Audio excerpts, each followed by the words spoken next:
The flight home had been long, but not nearly as long as the months before it. Sergeant Olivia Carter had spent the past year in the heat, dust, and chaos of deployment overseas, patrolling dangerous streets, living off ration packs, and watching her brothers and sisters in arms push themselves past the limits of exhaustion. Now, finally back in the US, she should have felt relieved. She didn't. Her body ached for rest, but her mind wouldn't stop scanning her surroundings. She was no longer in a war zone, no longer required to stay alert for ambushes or hidden IEDs, but the instincts drilled into her refused to switch off. Home wasn't quite home anymore. The streets looked familiar, but she felt out of place walking through them. The air was thick with the smells of fast food and car exhaust, far removed from the sharp, acrid scent of burning sand and gunpowder that had clung to her for so long. The voices around her were casual, carefree, people complaining about long lines at the store or debating what Netflix series to binge. It was surreal. This was the life she had left behind. This was what people worried about. Still wearing her military-issue boots, faded jeans, and an old hoodie over her toned frame, Olivia pulled into the supermarket parking lot in her dusty, beat-up truck. She had only just gotten back, but there was no food in the house, and she sure as hell wasn't about to order takeout for the next week straight. She needed a few basics, just enough to last her until she got her footing. She killed the engine and sat in silence for a moment, gripping the steering wheel. The world felt too big and normal, and it unsettled her. A deep breath, then another. She forced herself to push past the disorientation, one step at a time. Olivia got out, rolling the stiffness from her shoulders, and walked toward the entrance. Her boots clunked against the pavement, heavy, solid, real. She didn't notice the two men lingering by a sedan a few spaces away, but they noticed her. Inside the store, she moved with purpose. Bread, milk, a few protein bars, a six-pack of beer, because God knew she'd earned it. The fluorescent lights felt too harsh, buzzing above her like an old generator struggling to stay alive. The crowd inside, mothers with crying babies, teenagers arguing over snack brands, felt oddly detached from her reality. She wasn't used to moving at this speed, this ease. She caught herself scanning faces, her old habits refusing to die. Assess, evaluate, prepare. It wasn't paranoia, she told herself, just caution. 15 minutes later, she was already heading back out, eager to get home and collapse. But the second she stepped into the parking lot, her body reacted before her brain could. Something was wrong. Her truck was parked exactly where she left it, but there were two men standing next to it. One was hunched near the driver's side door, trying to wedge something into the lock. The other was keeping watch, shifting on his feet as he scanned the parking lot. Olivia stopped dead in her tracks, instincts slamming into place. Her grip tightened around the grocery bag. Her muscles coiled, ready. Car thieves. For a second, she simply watched. They hadn't noticed her yet. Her heartbeat slowed, her breathing evened. Assess the situation. Two men, one actively breaking in, the other watching. No immediate weapons visible, but that doesn't mean they don't have any. A normal person might have called the police, might have stayed back and let someone else deal with it. But Olivia Carter had spent the past year in war zones, and this was nothing, and she was so goddamn tired of people thinking they could just take things that didn't belong to them. She moved, stepping closer. The lookout spotted her first. His eyes flickered toward her, barely registering her at first, just another customer heading to their car. Then his gaze lingered, and something in her stance made his spine stiffen. He nudged his partner. "Hurry up!" he hissed. The man at the door cursed under his breath, fumbling with the lockpick. Olivia stopped a few feet away, dropping her grocery bag onto the asphalt. The thud made them both snap their heads toward her. "Need some help?" she asked, voice smooth, controlled. The lookout stiffened. The man at the door straightened, flashing a nervous smile. Nah, we're good," he said, stuffing his hands into his jacket pockets. Just, thought this was our buddy's truck." Olivia tilted her head slightly, unfazed.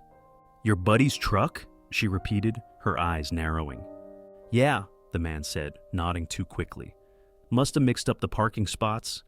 She let out a slow breath, her pulse remained steady. "I see," she said, stepping closer. "That's interesting, because this is my truck." The lookout swallowed hard, glancing around. There were people scattered throughout the parking lot, but no one paying attention. Olivia gave him credit. He knew something wasn't right. He could feel it.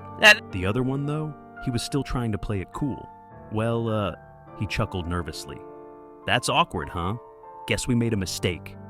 He started to turn away. Olivia shifted forward, blocking his path. I think you should stay. His smile faltered. The lookout took half a step back. Hey, we don't want any trouble? That's good, Olivia said, because I am trouble. Her eyes locked onto them, sharp and unwavering. It was the kind of look a predator gave before pouncing. They didn't know it yet, but they'd just made the worst mistake of their lives. A tense silence stretched between them, thick with unspoken threats. Olivia kept her stance loose but controlled, feet planted firmly on the asphalt, weight evenly distributed. She wasn't just some woman confronting car thieves. She was a Marine, trained in combat, in reading body language, in knowing when someone was about to do something stupid. The man who had been fiddling with the lock, the one who had just tried to pass this off as an innocent mistake, was breathing too fast. His fingers twitched at his sides, nervous, agitated. The lookout? His eyes were darting all over the parking lot, calculating. He was thinner, wiry, not a fighter, but a runner. His foot shifted slightly and Olivia caught it immediately. He was positioning himself to bolt. Her voice stayed calm, even, commanding. I suggest you stay put, she said. The lookout froze. The other man, who seemed to have more bravado than sense, laughed under his breath. Lady, I don't know what you think is happening here, but you should probably... He moved. It was a subtle motion, one she'd seen countless times before, a hand inching toward his waistband. Olivia reacted. Faster than he could process, she lunged, one step, then another. His fingers barely brushed the handle of whatever he was reaching for, probably a knife, but he didn't get the chance to draw it. Olivia grabbed his wrist and twisted, hard. A sharp pop cracked through the air as the tendons in his arm gave way under the sudden pressure. He let out a strangled yelp, body doubling over in pain. She didn't stop. With precision and control, she swept his legs out from under him, sending him crashing onto the asphalt. His head bounced against the pavement with a sickening thud, and he groaned, writhing. The lookout panicked. He turned on his heel, bolting toward the row of cars. Olivia let him run. She crouched next to the man she had taken down, pressing a knee into his back before he could think about moving. Stay down, she ordered, her voice firm. His breath came in ragged gasps. What the fuck? You really want to keep talking? She asked, increasing the pressure just slightly. Or do you want to lie here and think about how stupid that was? He whimpered, not answering. Olivia exhaled through her nose, adjusting her grip on him. The adrenaline wasn't even hitting her in the way it used to. A year ago, this would have sent her heart pounding. Now, it barely made her breath quicken. She was still in control. The lookout, meanwhile, had almost made it to his car when he stopped suddenly. Olivia tilted her head, watching. He had turned to run, but now he was frozen, his whole body stiff. He was staring at something just out of her view. Then, slowly, carefully, he raised his hands. A deep, familiar voice rumbled through the air. Bad idea, son. Olivia's stomach unclenched just a fraction as she finally glanced up. Sergeant Major Frank Davidson stood between the rows of cars, his imposing frame blocking the lookout's escape route. Frank was a retired Marine, built like a brick wall and twice as solid. He had a presence that could silence a room full of rowdy recruits with just a glance. The look he was giving the thief now? Pure disappointment. Running? Frank asked, stepping forward. His voice was almost casual, like he was talking about the weather. That's cowardly. The lookout stammered. Listen, man, I didn't... Save it. Frank took another step. The lookout practically shrank. Do you really think you're getting away? Olivia almost felt bad for the kid. Almost. The police arrived 3 minutes later. A few bystanders had stopped to watch, some recording on their phones, murmuring in shock at how quickly the situation had escalated. The officers moved in, taking the two men into custody while Olivia and Frank stepped back. You good? Frank asked, cracking his knuckles. Olivia let out a breath. Yeah, they weren't exactly the brightest criminals. Frank snorted. No kidding. One of the officers walked up to them, raising an eyebrow. You military? Marine Corps, Olivia answered automatically. The officer smirked. That explains a lot. Another cop was dragging the guy Olivia had put down toward the squad car. "Hey, lady," the thief called, his voice strained with pain. "What the hell are you, some kind of ninja?" Olivia met his gaze, deadpan. "No," she said simply. "Then what?" She stepped closer, just enough for him to hear her low, even tone. "I'm a United States Marine." His face paled. The officer chuckled as he shoved him into the car. "Yeah, bud, you picked the wrong car." As the crowd began to thin, Olivia grabbed her grocery bag from where she had dropped it earlier. The adrenaline was fading now, exhaustion creeping in again. Frank studied her for a long moment. "You look tired," he said finally. Olivia let out a short laugh. "You think?" He grinned. "You know, if you ever need something to do, the VA's got some self-defense classes. Could always use an instructor like you." She shook her head, amused. "Frank, I just got home. I'm trying to relax." Frank chuckled. "Yeah? How's that working out for you?" She sighed, shaking her head. Maybe she wasn't built for a quiet life. Maybe she never would be. But at least she still knew how to fight. At least that much hadn't changed. She turned toward her truck, climbed in, and started the engine. Tomorrow, she'd figure out what to do with herself. Tonight, she just wanted to go home. The apartment was exactly as she left it, at first glance anyway.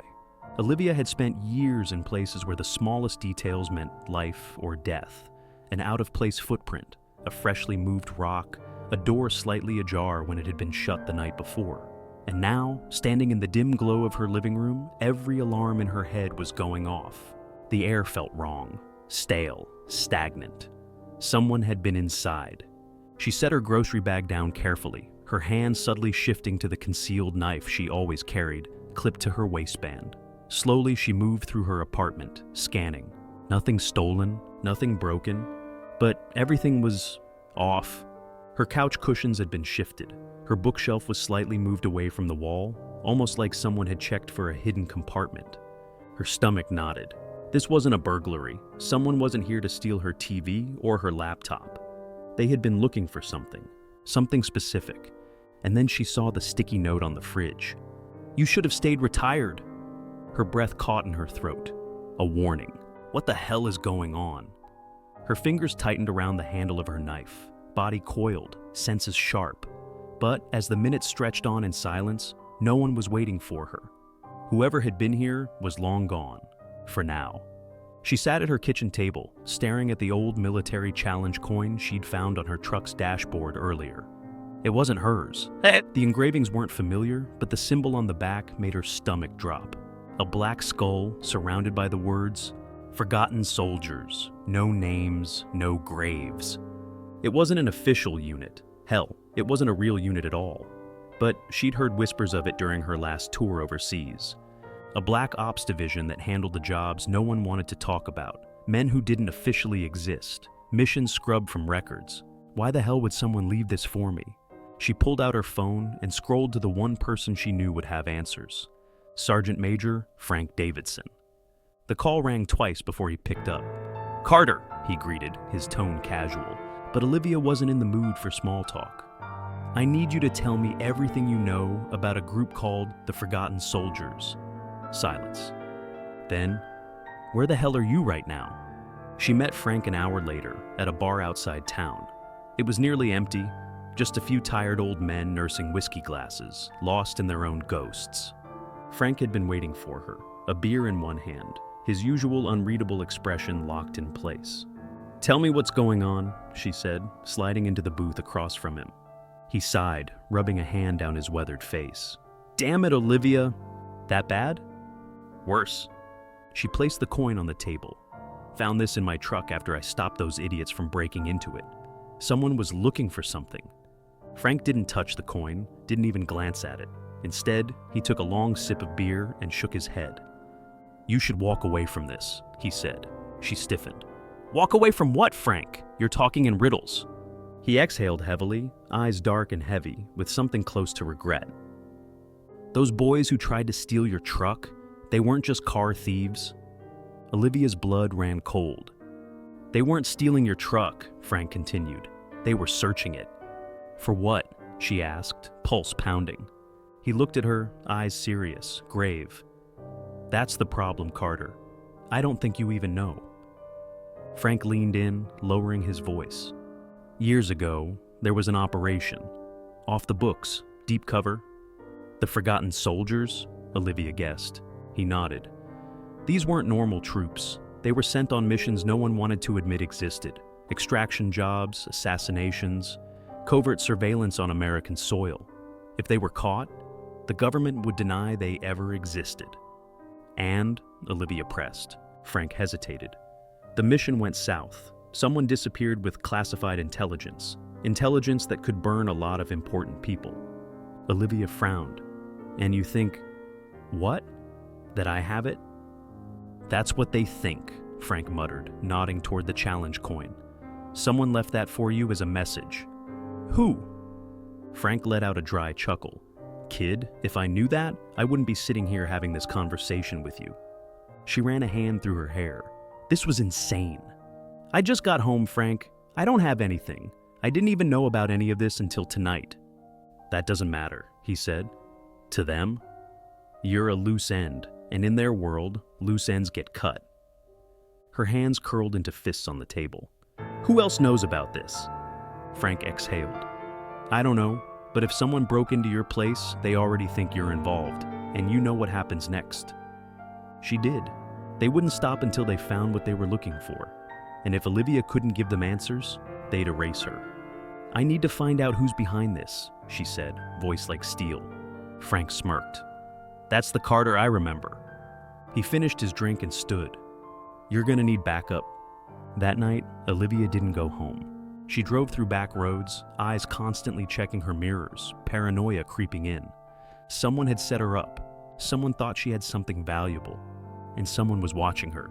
As she reached the outskirts of town, she parked in an abandoned lot, gripping the steering wheel. One last deep breath. Then she pulled out her phone and sent a single text. To unknown contact. "I know you're looking for something. Let's talk." Seconds later, her phone buzzed.